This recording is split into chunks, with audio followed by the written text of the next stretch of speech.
प्रिय विद्यार्थियों, मैं Prakash Chandra Bairwa, assistant professor in ABST, government PG college Dausa. BCom part third ABST के पेपर फर्स्ट, जो कि ऑडिटिंग एंड मैनेजमेंट अकाउंटिंग का है, अंकेक्षण एवं प्रबंधकीय लेखांकन। इसके हम अंकेक्षण वाले भाग में आज हम बात करेंगे अंकेक्षण कार्यक्रम की। अंकेक्षण कार्यक्रम क्या है? जब कोई भी अंकेक्षक किसी भी व्यावसायिक संस्था का अंकेक्षण कार्य प्रारंभ करता है तो उसे पहले से ही एक योजना बनानी पड़ती है, प्लानिंग करनी पड़ती है कि अंकेक्षण कब किया जाना है, कितना किया जाना है, किसके द्वारा किया जाना है, किन किन कर्मचारियों को उसमें लगाया जाएगा, ये सारी कितना उस पर खर्चा होगा, ये सारी योजना उसे पहले से बनानी पड़ती है। इस योजना को ही हम अंकेक्षण कार्यक्रम कहते हैं। अंकेक्षण कार्यक्रम के अर्थ की हम सबसे पहले बात करें तो अंकेक्षण प्रक्रिया को जो अपनाने की क्रमबद्ध योजना है वही अंकेक्षण कार्यक्रम कहलाती है। जिस प्रकार से भवन बनाने का कार्य प्रारंभ करने से पूर्व भवन का नक्शा, कार्य किस प्रकार प्रारंभ किया जाएगा, कितने श्रमिक लगाए जाएंगे, सामग्री कैसे प्राप्त की जाएगी तथा कार्य कितने समय में पूरा हो जाएगा आदि बातों के बारे में पहले ही योजना बनानी पड़ती है। ठीक उसी प्रकार अंकेक्षण का कार्य प्रारंभ करने से पहले अंकेक्षण कार्यक्रम तैयार करना आवश्यक होता है। अंकेक्षण कार्यक्रम को तैयार करने से कार्य सुगमतापूर्वक चलता रहता है, किसी प्रकार की उसमें बाधा उत्पन्न नहीं होती है। कोहलर के अनुसार अंकेक्षण कार्यक्रम में किए जाने वाले कार्य, उसके लिए बंटित समय तथा किन किन व्यक्तियों द्वारा किया जाना है, इसका विवरण तथा रूपरेखा है। ये प्रधान द्वारा अंकेक्षण के कार्यक्षेत्र की परिभाषा करने के लिए अथवा एक अंकेक्षक द्वारा अपने सहायकों के मार्गदर्शन अथवा नियंत्रण के लिए तैयार किया जाता है। तो ये कोहलर के अनुसार है कि अंकेक्षण का जो कार्यक्रम होता है उसको जो समय आवंटित किया जाएगा, कितने समय में किन किन व्यक्तियों द्वारा इसको किया जाएगा, इसकी रूपरेखा पहले से ही तैयार की जाती है। इस परिभाषा के जो है, कोहलर की जो परिभाषा है उसके अनुसार अंकेक्षण कार्यक्रम की कुछ विशेषताएं हैं जो इस प्रकार है। इसमें से पहली है, इसमें अंकेक्षण के अंतर्गत किए जाने वाले कार्य का विवरण होता है कि जब अंकेक्षक द्वारा अंकेक्षण का जो कार्य किया जाएगा उसमें कार्य कितना किया जाएगा, किसके द्वारा किया जाएगा, उसका इसमें विवरण होता है। इस परिभाषा की दूसरी विशेषता है, इसमें प्रत्येक कार्य के लिए बंटित किए गए समय का विवरण होता है। अब ये समय का यदि बंटित कर दिया जाए कि प्रत्येक जो कार्य है उसको कितने समय में पूरा किया जाएगा, तो फिर कार्य सामान्यतः निश्चित समय पर ही पूरा हो जाएगा, उसके विलंब होने की संभावना नहीं होती है। तो इसमें जो प्रत्येक कार्य है उसके लिए समय को बंटित कर दिया जाता है। तीसरी विशेषता है, इसमें ये विवरण होता है कि कौन सा कार्य किस व्यक्ति द्वारा किया जाएगा। ये बहुत महत्वपूर्ण है कि व्यक्ति को उसकी योग्यता अनुसार और उसकी रुचि के अनुसार कार्य बांटा जाना चाहिए, जिसे अपना मन लगाकर संस्था में अंकेक्षण का कार्य कर सके। तो इसमें इस परिभाषा में ये विशेषता है अंकेक्षण कार्यक्रम की कि कौन सा कार्य किस व्यक्ति द्वारा किया जाएगा, वो भी इसमें दिया हुआ होना चाहिए। और चौथी विशेषता है, इसका प्रयोजन अंकेक्षण कार्य क्षेत्र को परिभाषित करना अथवा अंकेक्षण सहायकों का मार्गदर्शन करना अथवा उन पर नियंत्रण स्थापित करना। जो लास्ट की जो विशेषता है उसमें अंकेक्षण का जो कार्य क्षेत्र है उसको परिभाषित करना कि कितने कार्य क्षेत्र का कितना अंकेक्षण उसे किया जाना है। यदि वो ज़्यादा करता है तो अधिक समय, श्रम और धन की बर्बादी होगी, और यदि कम करता है तो उससे उसके उत्तरदायित्व निर्धारित हो सकते हैं। इसलिए उसके कार्य क्षेत्र को पहले से परिभाषित कर लेना चाहिए। अंकेक्षण के जो सहायक हैं उनका मार्गदर्शन भी करना होता है ताकि वो अपना कार्य सही तरीके से करते रहें, तथा उन पर नियंत्रण भी स्थापित करना होता है। तो ये इस परिभाषा की विशेषताएं थी। अब हम बात करेंगे Arthur W Holmes. Arthur W Holmes ने अंकेक्षण कार्यक्रम को निम्न प्रकार परिभाषित किया गया है, जो एक लाइन में ही उन्होंने बहुत कुछ कह दिया है। आर्थर डब्ल्यू होम्स कहते हैं कि जांच की एक लोचदार योजनाबद्ध रीति ही अंकेक्षण कार्यक्रम कहलाती है। इस परिभाषा से ये स्पष्ट होता है कि अंकेक्षण कार्यक्रम एक ऐसी पूर्व निर्धारित लोचपूर्ण योजना है जिसके अनुसार अंकेक्षण कार्य किया जाता है। अंकेक्षण कार्यक्रम बनाने से इस बात की संभावना हो जाती है कि कोई जांच कार्य छूट न जाए। इसके द्वारा जांच का उत्तरदायित्व निर्धारित किया जाता है तथा ये इस बात का प्रमाण होता है कि अंकेक्षण मानदंडों के आधार पर संतोषप्रद जांच की गई है। अंकेक्षण कार्यक्रम का लोचपूर्ण होना अत्यंत आवश्यक है।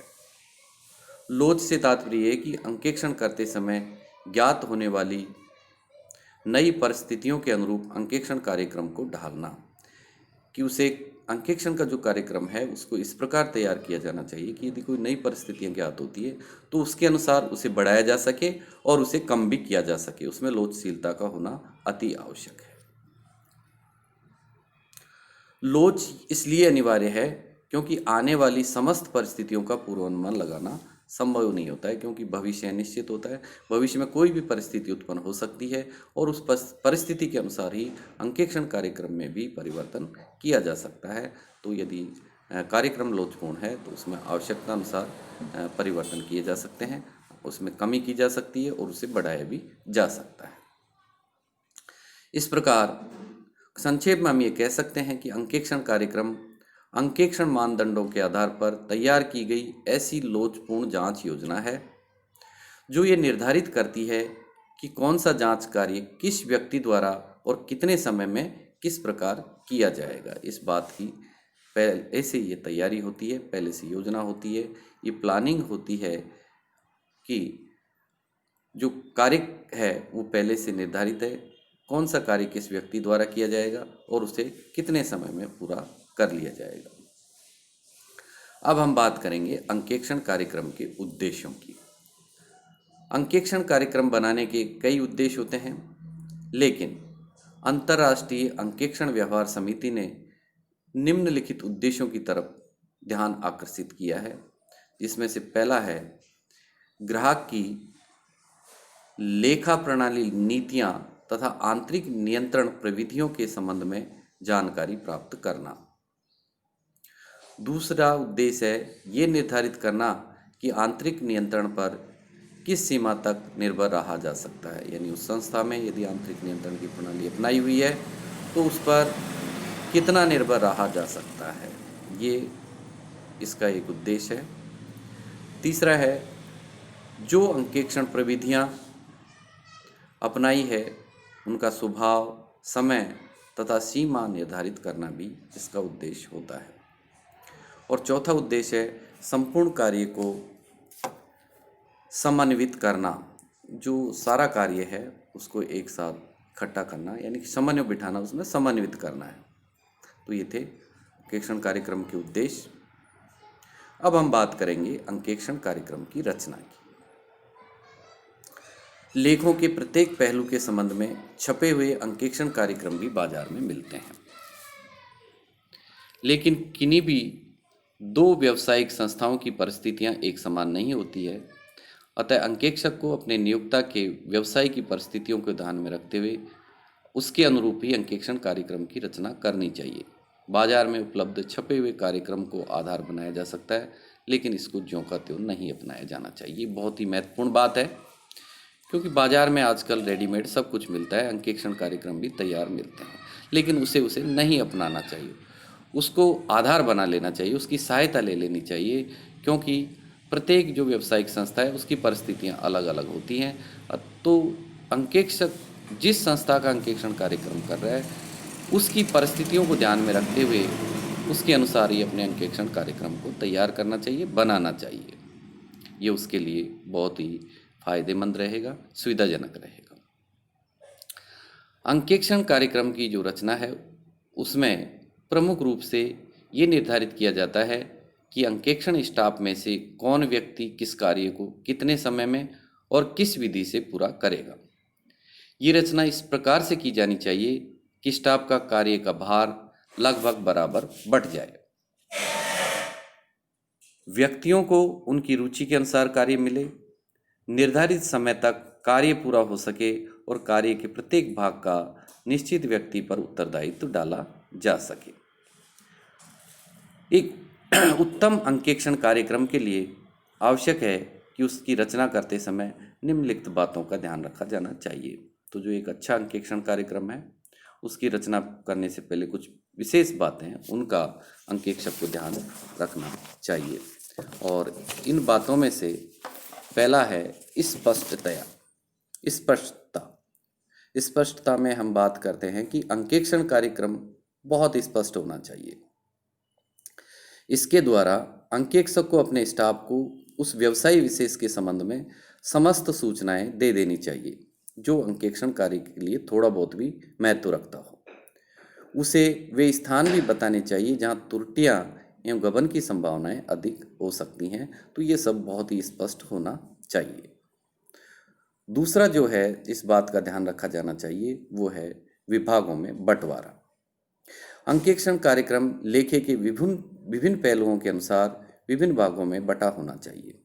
उदाहरण के लिए रोकड़, मजदूरी, क्रय विक्रय, लेनदार आदि के संबंध में अंकेक्षण कार्यक्रम के अलग अलग विभाग होने चाहिए जिनमें बताया गया हो कि प्रत्येक के संबंध में कितना, किसको और किस प्रकार से कार्य करना है। तीसरी जो ध्यान रखी जाने वाली बात है वह है लेखा प्रपत्रों का न्याय सिद्ध प्रभाव। अंकेक्षण कार्यक्रम इस प्रकार बनाया जाना चाहिए कि उसमें व्यवहार की शुरू से अंत तक जितनी भी क्रियाएं हुई हैं उन सब की जांच हो जावे। कैसे? जैसे कि क्रय के संबंध में इसे क्रय मांग पत्र से प्रारंभ होकर उस स्थान पर समाप्त होना चाहिए जहां की क्रय किए हुए माल से संबंधित बीजक का भुगतान करके रसीद प्राप्त कर ली गई हो। चौथी जो ध्यान रखने योग्य बात है वो है तारीख, हस्ताक्षर आदि के लिए अलग अलग कॉलम बनाए जाने चाहिए। अंकेक्षक के कर्मचारियों द्वारा किए गए कार्यों के संबंध में अंकेक्षण कार्यक्रम में तारीख, उनके हस्ताक्षर, अंकेक्षण कार्य के लिए उन्हें व्यवसाय में कितनी बार आना पड़ा आदि के लिए अलग अलग कॉलम होने चाहिए। और पांचवी जो बात है ध्यान रखने योग्य वह है लोचदार। अंकेक्षण कार्यक्रम इस प्रकार का होना चाहिए कि परीक्षण के समय यदि कोई नई परिस्थितियां उत्पन्न हो जाएं, नई परिस्थितियां सामने आ जाएं तो इसे उनके अनुरूप ढाला जा सके, परिवर्तित किया जा सके। और छठी जो ध्यान रखने योग्य बात है वो पुनर्जांच। अंकेक्षण कार्यक्रम की अंकेक्षण के दौरान समय समय पर पुनर्जांच करके उसमें परिस्थितियों के अनुसार आवश्यक परिवर्तन करते रहना चाहिए। उसका समय समय पर जांच करते रहना चाहिए और उस जांच के अनुसार कोई परिस्थितियां उत्पन्न होती हैं तो उस अंकेक्षण कार्यक्रम में आवश्यक परिवर्तन करते रहना चाहिए। सातवीं जो ध्यान रखने की बात है वो कार्य क्षेत्र के अनुसार। अंकेक्षण जो कार्यक्रम है वो अंकेक्षण कार्य क्षेत्र के बाहर नहीं जाना चाहिए, अन्यथा उसे पूरा करने में समय और धन अधिक लगेगा। उसे अपने कार्य क्षेत्र को बहुत अच्छी तरह से देख लेना चाहिए, समझ लेना चाहिए और जो उसका कार्य क्षेत्र है उसी के अनुरूप उसे अपना अंकेक्षण कार्यक्रम बनाना चाहिए। यदि वो अपने कार्य क्षेत्र से बाहर जाता है तो फिर उसे अधिक समय लगेगा, अधिक धन लगेगा और ये सब अपव्यय होंगे जो उसके लिए ठीक नहीं रहेंगे। और लास्ट और अंतिम जो ध्यान रखने की बात है अंकेक्षण कार्यक्रम के संबंध में वह है सर्वोत्तम साक्ष्य। अंकेक्षण कार्यक्रम के अनुसार प्रत्येक व्यवहार की जांच उससे संबंधित सर्वोत्तम साक्ष्य करनी चाहिए।